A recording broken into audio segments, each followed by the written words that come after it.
उन्हाळ्याला सुरुवात झाली की लगेचच आपण उन्हाळ्यातील वाळवणाचे पदार्थ करायला घेतो. बरं, हे पदार्थ काही उपवासाचे असतात तर काही पापड, कुरडया किंवा आपण इतरही काही पदार्थ करतो. तर मी आपल्या चॅनलवरती सगळ्या अशा रेसिपी छान छान दाखवणार आहे तुम्हाला. त्यामुळे नवीन असाल तर नक्कीच सबस्क्राईब करून घ्या, म्हणजे तुम्हाला उन्हाळ्याचे असे भरपूर पदार्थ आपल्या चॅनलवरती पाहायला भेटतील. मी ऑलरेडी एक पोह्याचा व्हिडिओ अपलोड केलेला आहे, पोह्यांच्या पापडांचा. खूप मस्त पापड होतात, नक्की पहा. आज मी तुमच्यासोबत इथे पहा, आपण शाबूस तांदळापासनं हे छोटे छोटे वडे करून घेतलेले आहेत आणि याची रेसिपी मी आज तुमच्यासोबत शेअर करणार आहे. हे वडे करायला खूप सोपे असतात, पण हे वडे करण्यासाठी ना हे टम्म असे फुगतील कसे, छान खुसखुशीत कसे होतील, यासाठी मी तुम्हाला काही टिप देणार आहे. तर पहा, इथे आपण हे वडे कसे करायचे हे पाहणारच आहोत, पण त्यापूर्वी पहा इथे आपला न तळलेला वडा आणि तळलेल्या वड्यामध्ये किती फरक आहे. मस्त होतात खरंच, करायला खूप जास्त सोपी रेसिपी आहे. त्यामुळे व्हिडिओ नक्की काळजीपूर्वक पहा आणि हा व्हिडिओ संपूर्ण पाहिल्यानंतर व्हिडिओ आवडला तर व्हिडिओला नक्कीच एक लाईकसुद्धा करा. इथे मी 1 वाटी शाबूस तांदूळ घेतलेले आहेत. आता तुम्हाला किती प्रमाणामध्ये ही रेसिपी करायची आहे त्यानुसार तुम्हाला इथे शाबूस तांदळाचं प्रमाण ठरवायचे. आता हे शाबूस तांदूळ आपण आधी पाण्याने धुवून घेऊया. शाबूस तांदळामध्ये बऱ्याचदा कचरा वगैरे असतो आणि आपल्याला हे उपवासासाठी वापरायचे, तर शक्यतो ह्याला छान असे धुवून घ्यायचे. पहा, हलक्या हाताने धुतीये मी. 1 ग्लास पाणी घातलं आणि हे छान असे धुवून घेतले. मी इथे 1 वाटी शाबूस तांदळापासून ही रेसिपी करते. तुम्हाला किती प्रमाणामध्ये करायची आहे त्यानुसार तुम्ही शाबूस तांदळाचं प्रमाण कमी जास्त करू शकता. आता आपल्याला हा शाबूस तांदूळ भिजत ठेवायचा आहे. आपण खिचडीसाठी जसा शाबूस तांदूळ भिजवून घेतो ना, अगदी त्या पद्धतीने हा शाबूस तांदूळ भिजवून घ्यायचा. शाबूस तांदूळ बुडेल इतपत पाणी ठेवायचं आणि 5 ते 6 तासांसाठी हा शाबूस तांदूळ आपल्याला झाकण ठेवून भिजत ठेवायचा आहे. शक्यतो रात्रीचा भिजत घाला, म्हणजे मग सकाळी ही रेसिपी करता येईल आणि दिवसभर हे वडे मस्त असे वाळले जातील. तर पहा, इथे मी जवळपास 6-7 तास हे शाबूस तांदूळ भिजवून घेतलेले आहेत. असे रात्रभर भिजवल्यामुळे ना शाबूस तांदूळ छान असा भिजला गेलेला आहे, पाहू शकता तुम्ही. अगदी सहज असा हाताने पहा मऊसूत असा तुटला जातोय. पाणी यामध्ये ना थोडंसं जास्तीचंच घालायचं नेहमीच्या शाबूस तांदळांपेक्षा, म्हणजे हा छान असा परफेक्ट भिजला जातो. तर चला आता लगेचच आपण पुढची तयारी करून घेऊया. तर इथे पहा, मी 2 बटाटे घेतलेले आहेत आणि साल काढून घेतलेली. हे कच्चे बटाटे आहेत. आपल्याला या रेसिपीसाठी कच्च्या बटाट्यांचाच वापर करायचा आहे. बटाटे साल काढून घ्यायची आणि त्यानंतर मी स्वच्छ पाण्याने धुवून सुद्धा घेतलेले आहेत. आता आपण हे बटाटे मोठ्या किसणीने किसून घेऊया.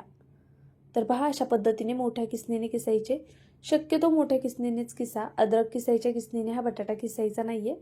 अशा पद्धतीने मी हा संपूर्ण बटाटा किसून घेणार आहे. बरं, आपण जी 1 वाटी शाबूस तांदूळ घेतले होते ना, त्यासाठी हे 2 बटाटे पुरेसे आहेत. खूप जास्त बटाटा घालू नका, नाहीतर मग आपले जे वडे आहेत ते छान खुसखुशीत होणार नाहीत. तर पहा, इथे मी 2ही बटाटे अशा पद्धतीने आता किसून घेतले. आता हा बटाटा आपल्याला स्वच्छ पाण्याने धुवून घ्यायचा आहे.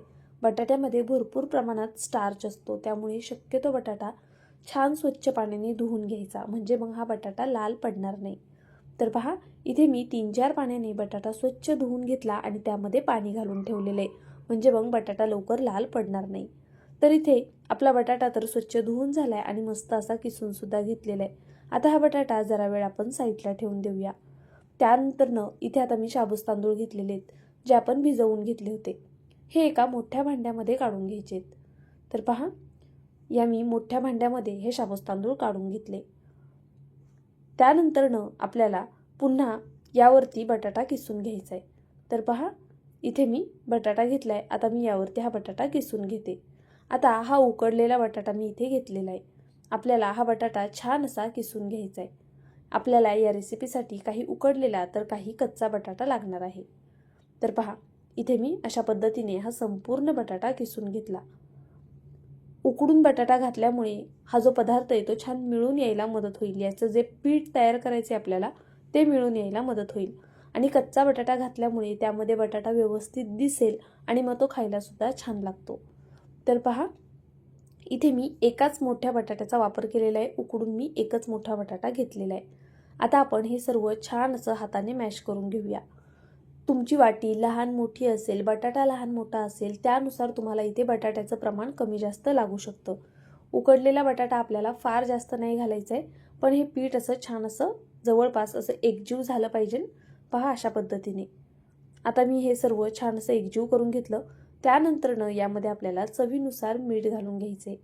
मीठ खूप जास्त घालायचं नाही आहे, कारण आपण हा पदार्थ ज्यावेळेस उन्हामध्ये वाळवणार ना, त्यावेळेस हा असा हलकासा कमी होतो आणि मग त्या पदार्थाला मीठ जास्तीचं होऊन जातं.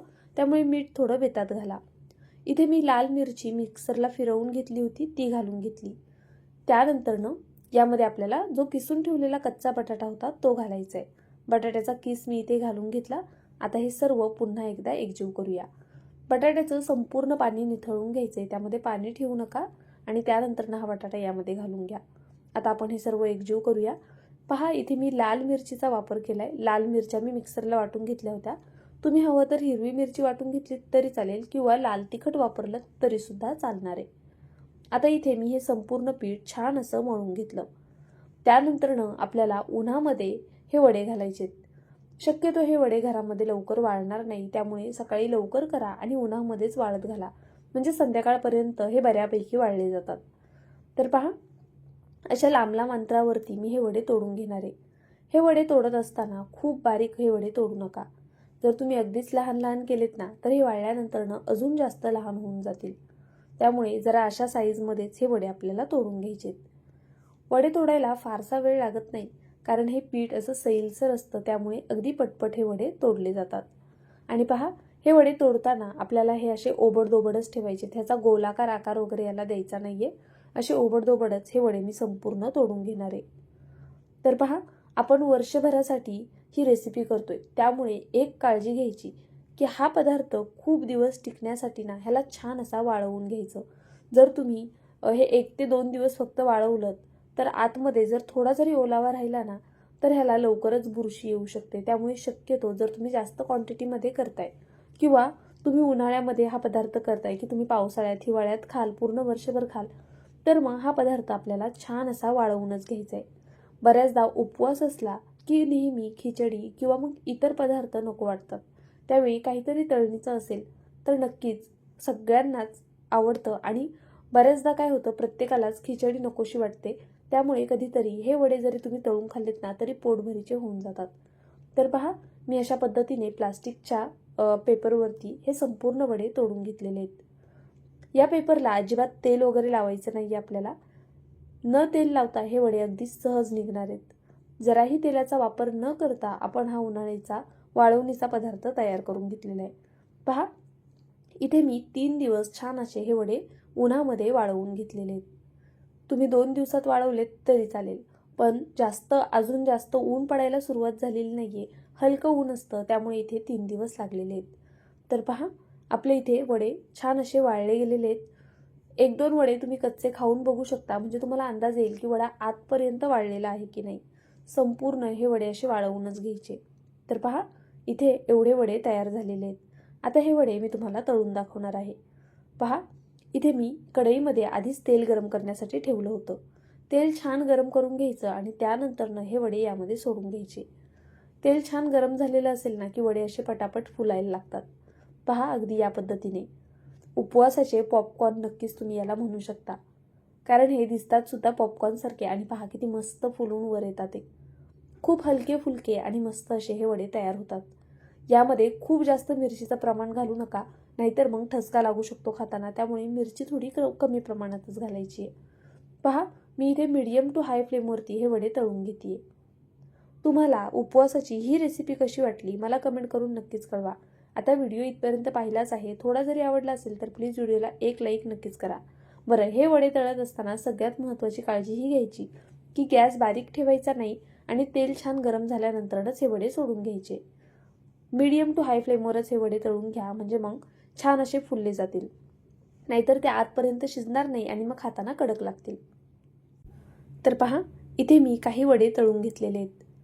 तुम्हाला जेव्हा उपवास असेल तसे तुम्ही हे वडे तळून घेऊ शकता किंवा हे पॉपकॉर्न तळू शकता. उरलेले जे पॉपकॉर्न आहेत किंवा वडे आहेत ते तुम्ही स्टीलच्या, काचेच्या, प्लास्टिकच्या बरणीमध्ये भरून ठेवू शकता किंवा प्लास्टिकच्या बॅगमध्ये सुद्धा ठेवून देऊ शकता. तुम्ही ह्याचा आकार पहा. आपण तळल्यानंतरनं दुप्पट असा हा वडा किंवा पॉपकॉर्न फुललेले आहेत. तर तुम्हाला व्हिडिओ आवडला असेल तर प्लीज लाईक करा, शेअर करा आणि सबस्क्राईबसुद्धा करा. उद्या पुन्हा भेटूया अशाच एका छानशा रेसिपीसोबत. तोपर्यंत bye. Thank you so much for watching.